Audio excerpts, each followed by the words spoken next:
Le 7 janvier 2000, la ville de Nice et l'agence de l'eau Rhône-Méditerranée-Corse ont signé un contrat d'agglomération portant sur un montant de 76 millions d'euros et sur une durée de 5 ans. Les engagements mutuels visent essentiellement à mettre en œuvre deux objectifs: l'amélioration de la connaissance du fonctionnement du système d'assainissement et de son impact sur le milieu naturel, et l'amélioration de la qualité des rejets en mer, notamment par temps de pluie. Le prolongement du collecteur général des eaux usées entre Lanval et Poincaré, d'un coût estimatif de 10 millions d'euros, s'inscrit dans ce contrat d'agglomération. Ces travaux permettront d'une part d'acheminer vers la station d'épuration d'Haliotis les flux polluants avec un débit accru lors de précipitations de 9 m3 environ.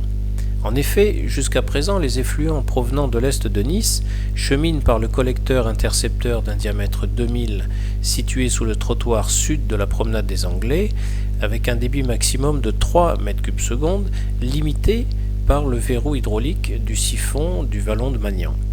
D'autre part, ils permettront d'utiliser à leur pleine capacité les futures installations de rétention de la station d'épuration, deux bassins d'une capacité totale de 30 000 m3, contribuant ainsi à l'amélioration de la dépollution et à la réduction des déversements en mer par temps de pluie. Suite à un appel d'offres ouvert lancé au début de l'année 2001 et auquel 9 entreprises ont répondu, présentant 27 offres différentes combinant bases plus variantes, le marché a finalement été attribué pour un montant de 9 760 000 euros. L'ordre de service a été émis au groupement d'entreprises FHTP et Bonasabla le 27 juillet 2001, ce qui a permis dès cette date la mise en fabrication des 300 pièces, tuyaux et chambres de raccordement dans les usines de la société Bona située à Marseille. Les canalisations sont constituées d'éléments cylindriques réalisés en béton avec une âme centrale en tôle. Chaque élément a un diamètre de 2 mètres, une longueur de 4,50 m et un poids de 12,5 tonnes. Le 1er octobre, la préparation de la plage commence. Afin de protéger le chantier de la houle permanente et des coups de mer éventuels, l'ensemble des enrochements situés contre le mur de soutènement de la promenade des Anglais a été déplacé le long de la plage côté mer. 12 000 tonnes d'enrochement ont ainsi été manipulées. La plage est ensuite nivelée pour constituer une plateforme à 1 mètre au-dessus du niveau de la mer. 2 rampes d'accès au futur chantier sont alors réalisées, l'une à Lanval et l'autre à Poincaré.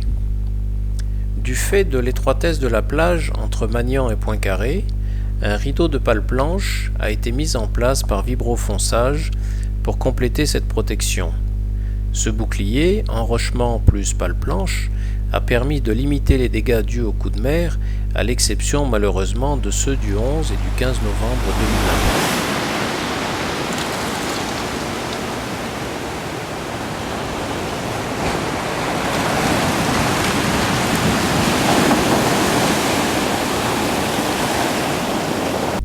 2001. La protection de chantier une fois réalisée, 2 rideaux de pales planches séparés de 6,50 m et représentant une superficie de 15 000 m2 ont été réalisés sur les 630 mètres.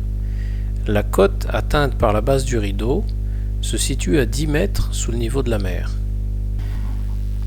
Afin de respecter les délais impartis pour ce chantier qui sera impérativement terminé pour l'été 2002, le groupement d'entreprises a pris l'option de réaliser les travaux avec 2 ateliers. Chaque atelier ayant à réaliser 3 tronçons de 100 mètres. Pour chaque tronçon, la méthode utilisée est la suivante.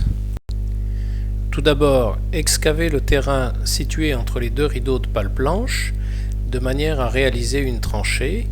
Cette tranchée se remplira tout naturellement d'eau de mer. Ensuite, réaliser au fond de cette tranchée une semelle en béton de 50 cm d'épaisseur qui sera coulée dans l'eau avec l'aide des plongeurs et 2 jours. Enfin, déposer le lit inférieur de la cage de ferraillage qui recevra les futures canalisations. Le ferraillage est alors immergé et positionné sur le radier béton. Dans le même temps, les rampes de mise à l'eau des canalisations sont assemblées. Elles sont constituées de 2 rails inclinés sur une longueur de 45 mètres avec une pente d'environ 5%. Les éléments de canalisation sont posés les uns après les autres sur ces rails au moyen d'une grue. Le premier et le dernier élément reçoivent un bouchon muni de vannes qui permettront l'introduction de l'eau et l'évacuation de l'air durant la phase d'immersion.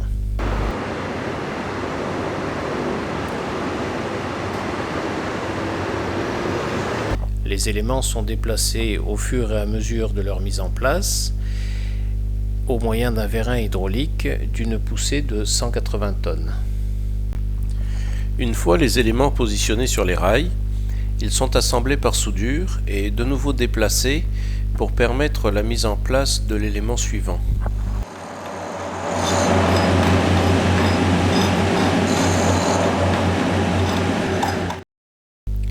Tout ce travail se fait alternativement sur les 2 rampes. Les 2 tronçons de canalisation terminés, il ne reste plus qu'à effectuer la mise à l'eau et l'immersion. L'immersion est possible grâce à l'ouverture des vannes situées de part et d'autre de la canalisation.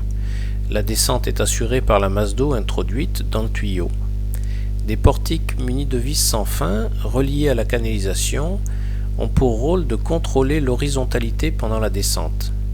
En fond de tranchée, des berceaux de positionnement assurent aux canalisations une pente précise et régulière de 0,3 de millimètre par mètre.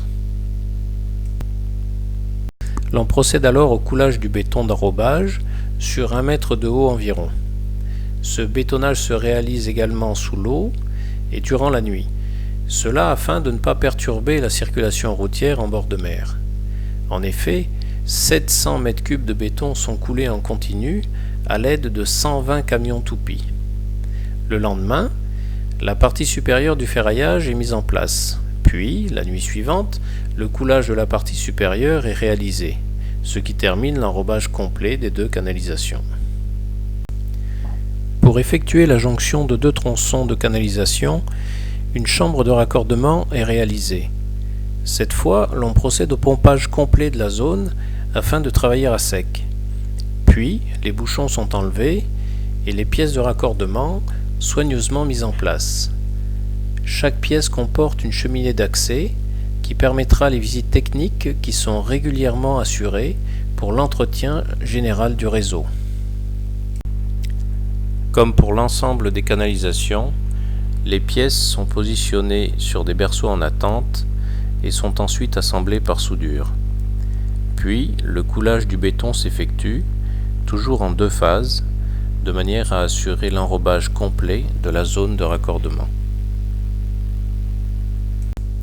L'ensemble des travaux de mise en place des 2 conduites, des chambres et des ouvrages annexes terminés, les rideaux de pale-planche de délimitation de tranchées restent en place et sont découpés au niveau supérieur du béton d'enrobage des canalisations.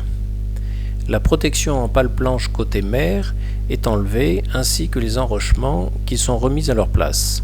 La plage, avec ses accès et ses douches, est alors reconstituée pour la saison estivale 2002. Début du chantier fin juillet 2001, délai contractuel 10 mois et demi, fin du chantier fin du mois de juin 2002, coût des travaux 10 millions d'euros financés par la communauté d'agglomération de Nice-Côte d'Azur pour 60%, l'agence de l'eau Rhône-Méditerranée-Corse pour 30%, avec en outre une avance de 20% du montant des travaux remboursables sur 15 ans, et le Conseil général pour 10%.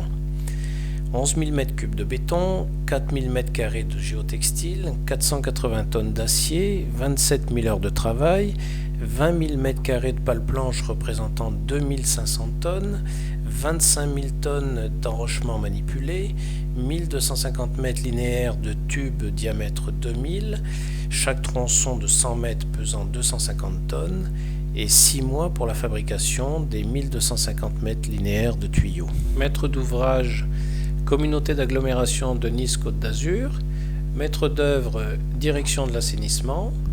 Pour assister le maître d'ouvrage, APAV, contrôle technique, Cimexol, contrôle géotechnique, M2B CSPS, Mare Nostrum contrôle des travaux sous-marins, Cabinet Blanc contrôle topographique, CT Méditerranée contrôle des bétons.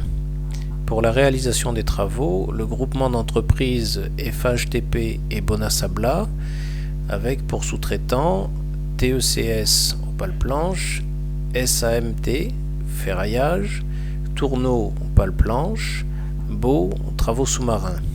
Film d'animation, conception et réalisation, Alain Bruce.